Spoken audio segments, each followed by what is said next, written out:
favor, porque hay ruidos de fondo. Gracias. En cuanto, entonces decía, a la correcta separación, se va a recurrir a las compatibilidades. Por ejemplo, no podemos poner un material que sea explosivo al lado de un tóxico, porque si el explosivo explota, el tóxico se dispersa y ejerce su efecto. Entonces hay que almacenarlo según sus características de compatibilidad o no, ¿verdad? Bien, un tema que es importante también destacar es hacer una clasificación de los distintos tipos de actores en la génesis, transporte de los residuos.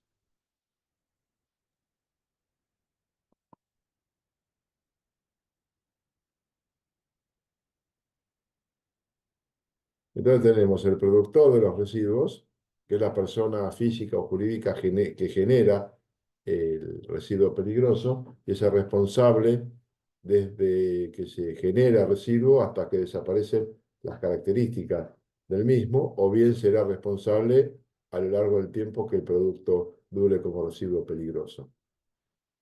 Tenemos el transportista de residuos peligrosos, que no puede ser cualquier tipo de transporte, tiene que ser un transporte acondicionado, adecuado al tipo de residuo. Y en la provincia de Buenos Aires, entre otros, existe un registro para la inscripción de los generadores de residuos peligrosos. Y después tenemos la tercera figura, que es el gestor de los residuos peligrosos, que es el que hace operaciones para tratar de que se le quite las características de riesgo del producto, de residuos peligrosos, si es que se puede.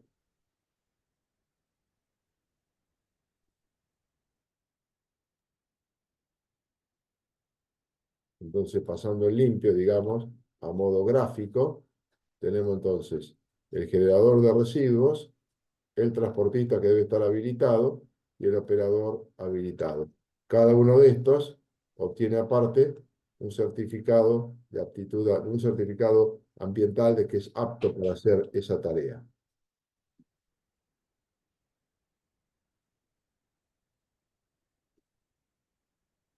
Que era un poco lo que les mencionaba acá, el certificado ambiental.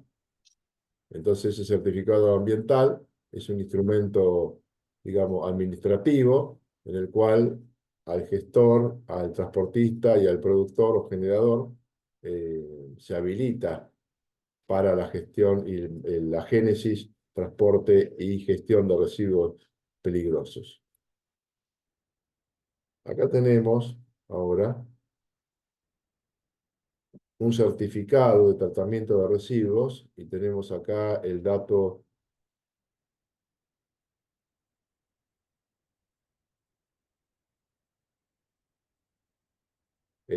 Acá dice si la clase dura hasta las 22. Yo hoy la clase la doy hoy hasta las 18, hasta las 19:40. Después les voy a dar también material de lectura.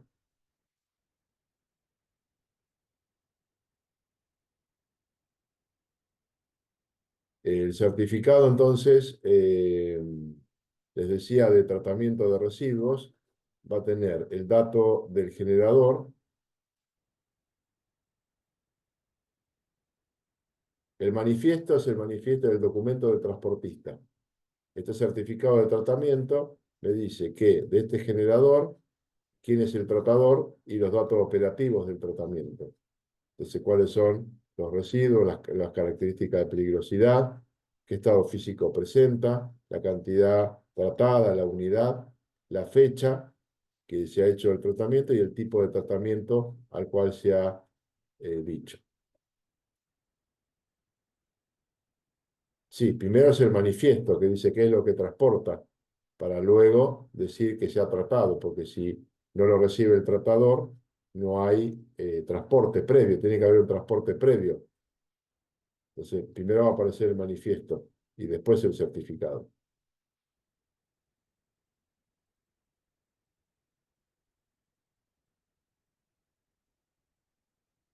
Acá dice, ¿hay algún parámetro que indique cuándo debe obtenerse el certificado ambiental? Me refiero a la cantidad de residuos, por ejemplo. 5 litros de aceite mineral, ¿amerita registrarse? Y acá preguntan, ¿este certificado de disposición ambiental? Sí, en definitiva, acá nos está dando información de que el certificado es, que se ha tratado para quitar la característica de peligrosidad. Por ejemplo, en este caso que las características eran de una sustancia ácida, perdón, de un líquido inflamable, se lo destila para obtener la fracción inflamable y luego se lo utiliza. Entonces, ahí hay ya una pérdida de la capacidad de peligrosidad de la sustancia, que ya no es más inflamable y deja de ser entonces un residuo peligroso.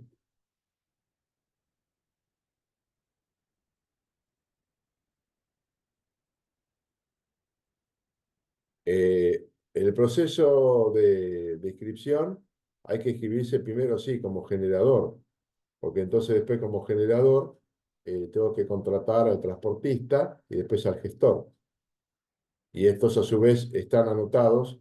Después vamos a ver en unas tablas, creo que tengo extraídas del Ministerio de Ambiente y Desarrollo Sustentable cuando era en su momento en Nación, de una lista de transportistas y de tratadores.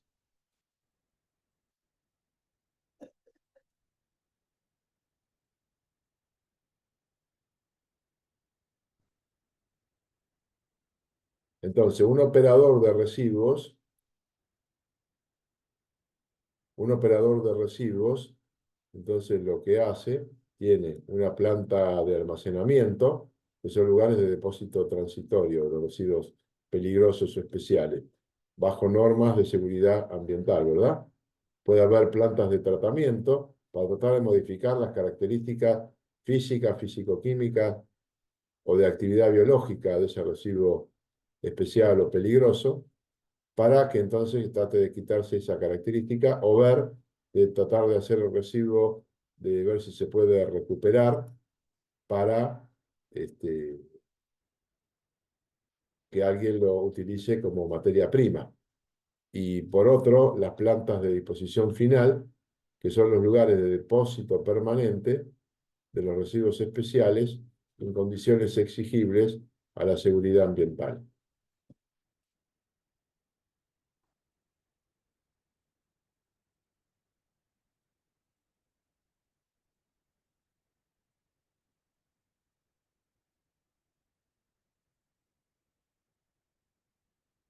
Fíjense después en la página web del campus, que tienen una serie de videos que les subí, que están ya disponibles para que los vean y hagan su análisis.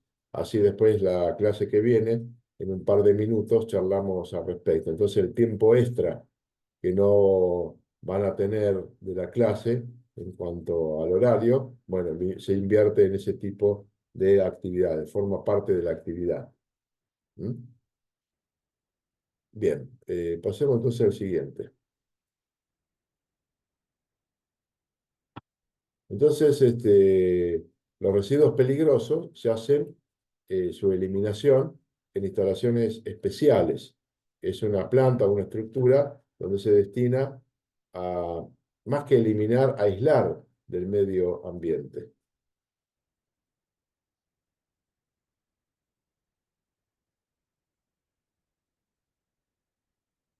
El aislamiento de residuos peligrosos se pueden hacer mediante dos métodos.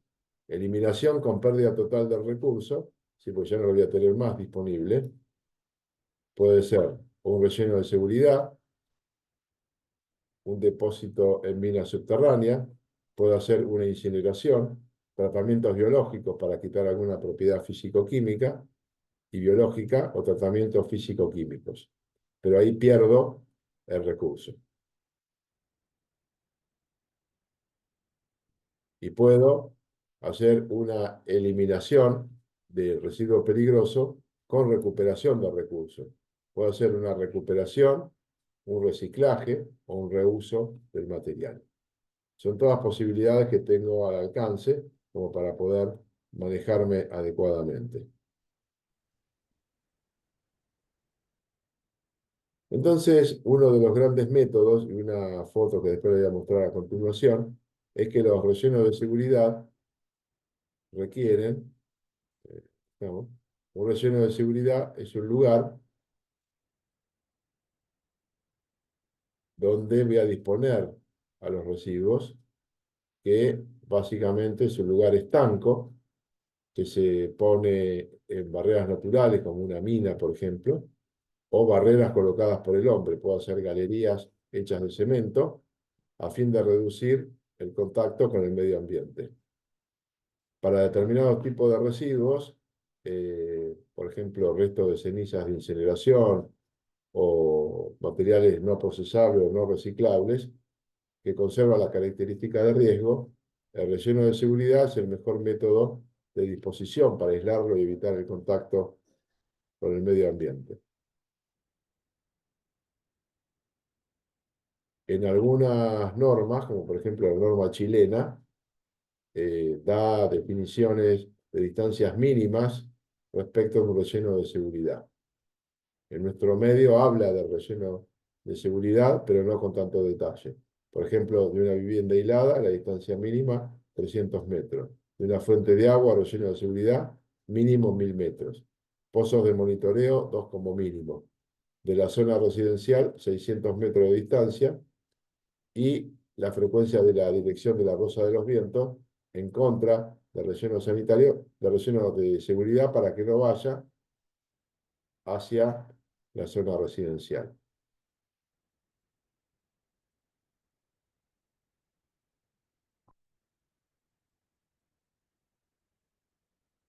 Bien, entonces los residuos peligrosos tienen que tener control y caracterización de los residuos que ingresan. Hay un análisis químico del, del producto peligroso.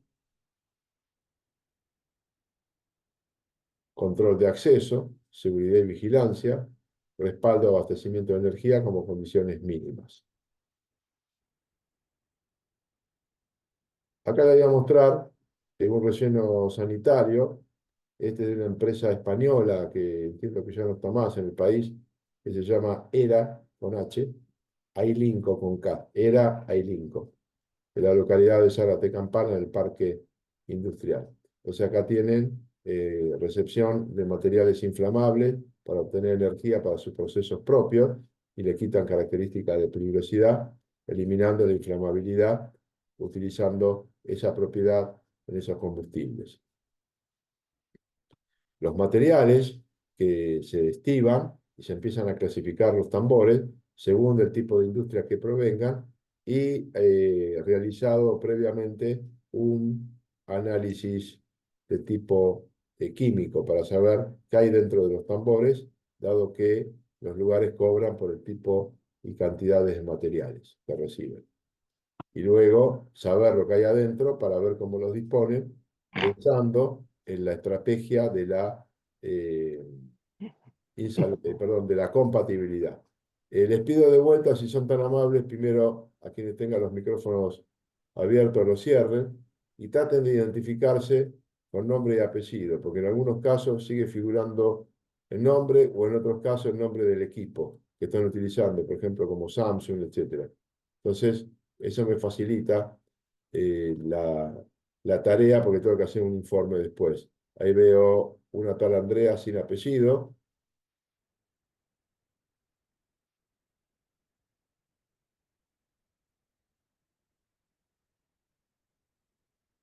Veo una tal Erika sin apellido.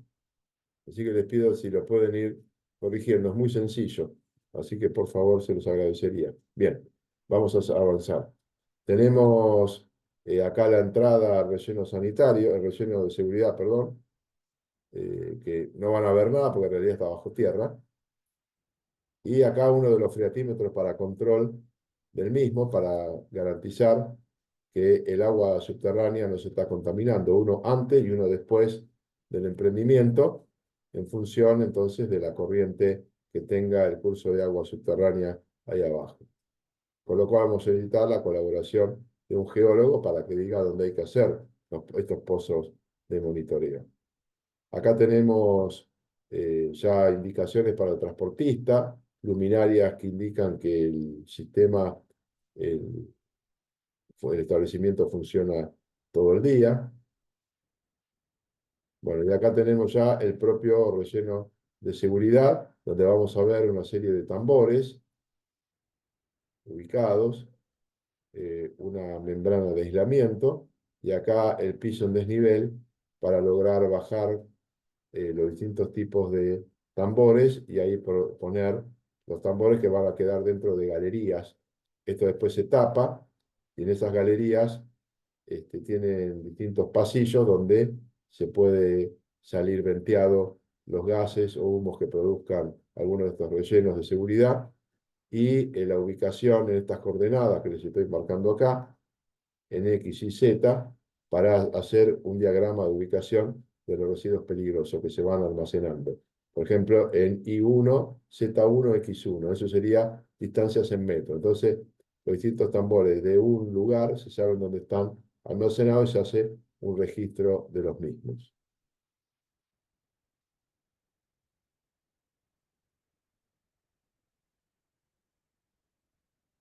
Acá alguien pregunta si el material que se menciona de los residuos radiactivos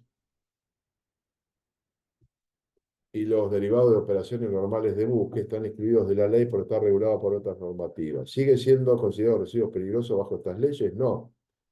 Eh, los residuos, que ya lo vamos a ver más adelante, los residuos que están excluidos de la ley de residuos peligrosos son los residuos domiciliarios, los residuos radiactivos y los residuos resultantes de operaciones normales de buques. Esos tres tipos de residuos están excluidos de esta ley, de la ley de residuos peligrosos. Van bajo otras normativas. Por ejemplo, los residuos radiactivos están bajo la autoridad regulatoria nuclear, entonces van a otro ámbito.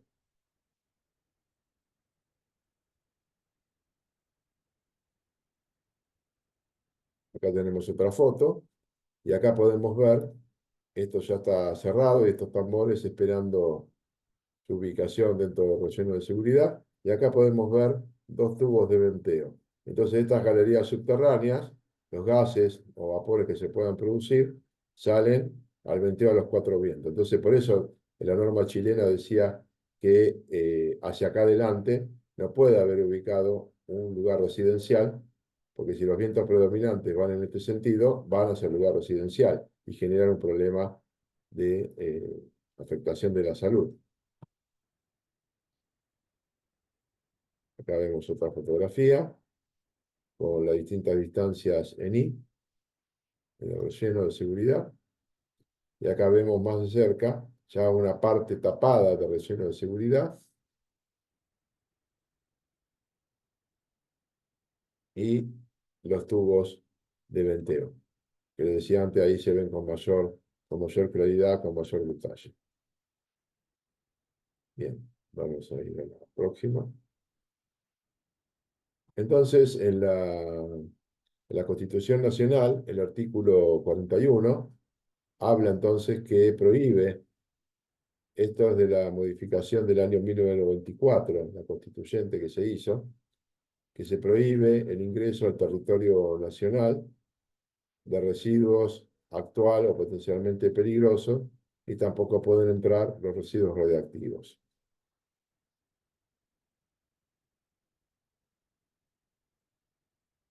Bien, entonces la ley 24.051, que se promulgó hace 32 años ya, 28 años, perdón, 24 y 8, 32 años, dice, un residuo peligroso es aquel que puede causar daño, directo o indirectamente, a los seres vivos o contaminar el agua, el aire, el suelo o el ambiente en general. Esta ley está basada en el Convenio de Basilea, que es un convenio sobre el control de los movimientos transfronterizos de los residuos peligrosos y su eliminación.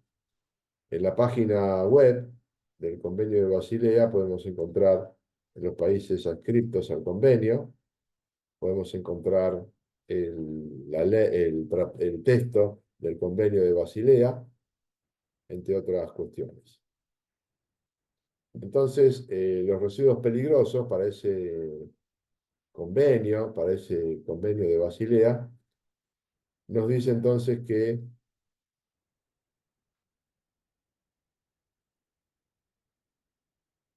sí, esos gases van a afectar el medio ambiente.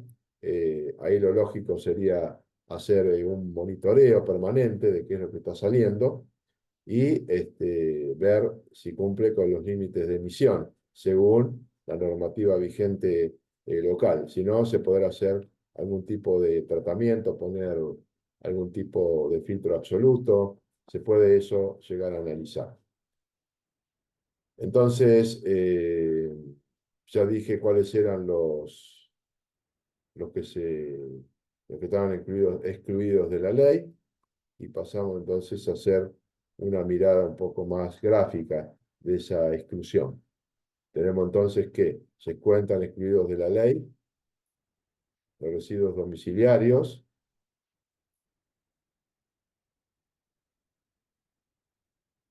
los radiactivos y los derivados de operaciones normales de buques.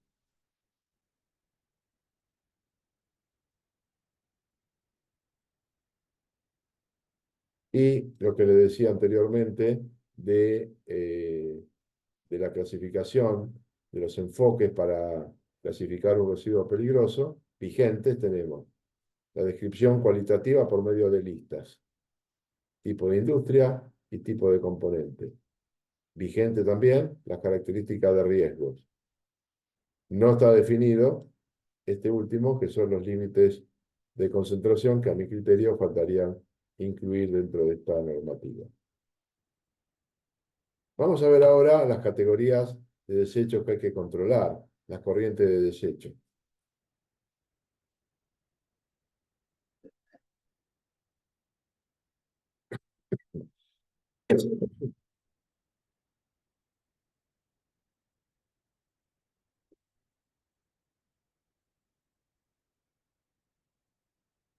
Sí, les voy a mandar, acá preguntan si les voy a mandar las leyes ambientales que tocan, que estamos mirando. Sí, la ley 24051 y la de residuos especiales de provincia. Sí, sí, se las voy a mandar, la voy a subir a la nube y le voy a dar el enlace de descarga. En el anexo 1, las categorías de desechos que hay que controlar o corrientes de desechos que hay que controlar, tenemos entonces, por ejemplo, desechos clínicos, a ver, le quería mencionar uno en particular, este, desecho de medicamentos. Entonces, por ejemplo, en una industria farmacéutica le quedan blisters o soluciones o botellitas de medicamentos en solución que están vencidos. Eso es un desecho, no lo puede tirar a la vía pública. Entonces lo tiene que tratar como residuo especial. Está especificado en la normativa. Entonces, la industria farmacéutica y los desechos resultantes de la producción y preparación y los desechos que le quedan de medicamentos, por ejemplo, medicamentos vencidos, claramente indica el ítem I2 e I3 que la industria farmacéutica, la industria o no, genera residuos peligrosos por estos dos enunciados. La industria proveniente de la utilización de biocidas y productos fitosanitarios, también control de plagas. La fabricación de productos para conservar la madera. La utilización, generación de disolventes orgánicos. Tiene el aguarrás, todo esto. Los restos que quedan son residuos peligrosos. Residuos que contengan cianuro, que tengan aceites minerales no aptos para el uso en que están destinados. Mezclas de emulsión de agua o hidrocarburos con agua. Entonces vemos que la ley contempla distintos tipos de actividad. Entonces esto va desde I1 hasta la actividad I18. Entonces, por ejemplo, desecho resultante del tratamiento de superficie de metal y plástico, desecho resultante de la producción, preparación y utilización de tinta, colorantes, pigmentos, pinturas, lacas, barnices, la industria de la pintura, la industria de la fabricación de cartuchos para impresora, entran dentro de esta tipología I12. Entonces, fíjense que la ley ya los está definiendo. Entonces, el industrial no puede hacer la vista gorda de estas consideraciones que estamos citando acá. Los tachos que contuvieron la sustancia, esos serían un I48, porque están contaminados con alguna I. Ahora lo vamos a ver, de la lista de de la lista de productos químicos. En otro apartado de la ley tenemos los listados de constituyentes de productos químicos. Entonces acá se clasifican desde I19 en adelante. Es decir, tengo por ejemplo el berilio, compuestos de cobre, de zinc, arsénico, selenio, etcétera, que van a constituir que si tienen esos elementos, nuestros residuos son residuos peligrosos. Sigue la lista, mercurio, por ejemplo, talio, plomo, mercurio, etcétera. Sigue I34, y acá menciono ahora hasta I45, que era lo que yo les mencioné al principio de la clase. Y con la pregunta que estaban haciendo recién, la última pregunta que había acá en el chat, que dice, los tachos que contuvieron la sustancia como pintura diluyente, ¿qué son? I48, fíjense. Esto lo dice la ley, ¿eh? Sólidos contaminados con alguna de las IES. Involucra elementos y o materiales contaminados con residuos peligrosos del anexo 1, que son los que vimos en este y el anterior, las corrientes de desecho, o con características de riesgo del anexo 2, que es lo que vamos a mirar ahora, cuyo destino sea o deba ser una operación de eliminación del anexo 3. Sin entrar en grandes detalles, si un I, si un recipiente, una ropa está contaminada con un I, es un I48, digamos como para dejar en claro y para contestar taxativamente la pregunta, son residuos peligrosos o tachos que han contenido los disolventes o las pinturas.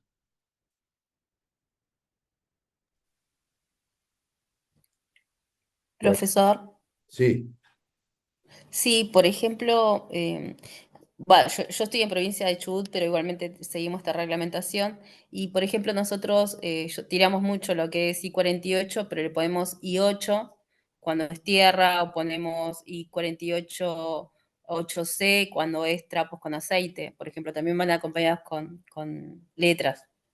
sí, está bien porque eso ayuda también a las características del almacenamiento, de la segregación del material. Le da información también al transportista y al gestor. Es hacer el trabajo en forma completa. Entonces, lo ideal es decir, bueno, yo en este tambor o en este cuño tengo I48, compuesto de tales IES. Eso es dar la información completa. Así que está perfecto lo que estás señalando. No sé si contesta la pregunta para quien la formuló recién. Sí, sí, muchas gracias. Bien, perfecto. Bien, tenemos el anexo 3, las características de peligrosidad, desde sustancias que son explosivas, o son líquidos inflamables, o sólidos inflamables, e incluso sustancias tóxicas con efectos retardados o crónicos, o sustancias que presentan algún tipo de efecto ecotóxico. Entonces hay ensayos de ecotoxicidad que no creo que alcancemos hoy a verlo, pero sí le voy a explicar después la clase que viene o en el material que les queda para que ustedes lo lean y le voy a dar alguna lectura complementaria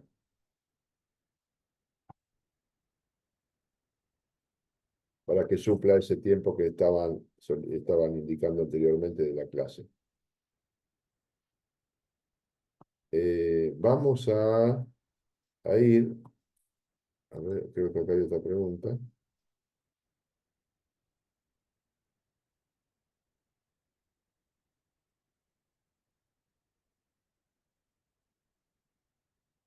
Eh, si pueden aclarar un poco más esto, Joel Leto, en cuanto a la pregunta que querés hacer, porque no me queda muy claro. Claro. Buenas noches a todos, profesor. Cuando usted habla de inflamables, Sí, entiendo que por el rombo NFPA que vienen los tambores o las pinturas o lo que sea, cuando tenemos en el rombo el índice de inflamabilidad puede ir de 1 a 4, sí, pero ¿cuándo se lo considera inflamable para residuos peligrosos? Porque me parece que va por dos leyes distintas, o al menos dos definiciones distintas. Yo le Bueno, hablo del lado de seguridad e higiene, que es de donde vengo, por eso. sí, está bien. Acá, por ejemplo, si tenemos acá tenemos la definición de lo que es por explosivo, que acá nos da la definición, y lo mismo que del líquido inflamable. Entonces, vapores que emitan vapores inflamables a temperatura no mayor a 60,5 en ensayo de copa cerrada y no más de 65,6 grados en cubeta abierta. O sea, nos da información de los distintos ensayos para decir, bueno, ¿cómo defino un líquido inflamable? O sea, la ley, yo acá le estoy mostrando una parte, un parcial, digamos, de la información que aparece en la normativa, pero están especificados los tipos de ensayos para decir, bueno, estos son para el criterio de los residuos peligrosos, estas son las características de peligrosidad en sus distintos ítems, tanto explosivo, inflamable, como sólidos inflamables, por eso pasé a esta diapositiva en función de la pregunta que se estaba formulando.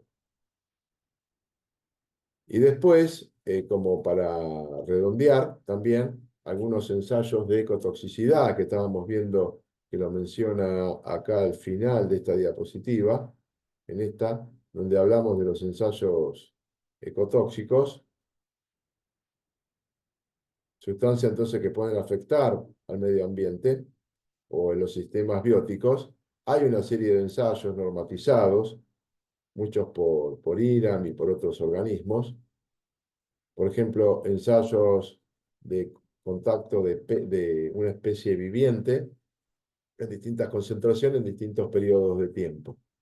Entonces yo, por ejemplo, puedo colocar peces donde el efecto que voy a analizar es el efecto mortalidad. Entonces, aumento la concentración del efluente, en distintas peceras coloco 10 peces, me fijo cuáles mueren y el porcentaje, y establezco la concentración letal 50. Y utilizo varias especies diferentes. Puedo utilizar semillas de lechuga, también, donde tengo un control con agua desionizada y aumento la concentración de mi muestra y mido la elongación de las raíces. Luego de 96 horas, hago el ensayo, mido el largo de la raíz y establezco la concentración inhibitoria 50. Esto lo mido con una regla, se toman por triplicado y en cada punto en estas cápsulas de Petri se agregan 20 semillas. Se coloca la solución en las diluciones correspondientes y hago el ensayo y mido a los 96 horas haciendo este ensayo en la oscuridad a 20 grados centígrados. Puedo utilizar la disminución del crecimiento de algas del género Selenastrum y mido la disminución de la concentración en el campo visual de las algas de este género. También puedo utilizar bulbos de cebolla para hacer el ensayo y mido el largo luego de 96 horas de contacto con la solución y acá los puntos se hace por quintuplicado. Hay varios ensayos más, hay ensayos con lombrices, etc. O sea, tengo un montón de información que puedo utilizar para hacer los bioensayos. Entonces, estos son algunos de los ensayos normatizados que se hacen para lograr entonces cubrir este aspecto de la ecotoxicidad.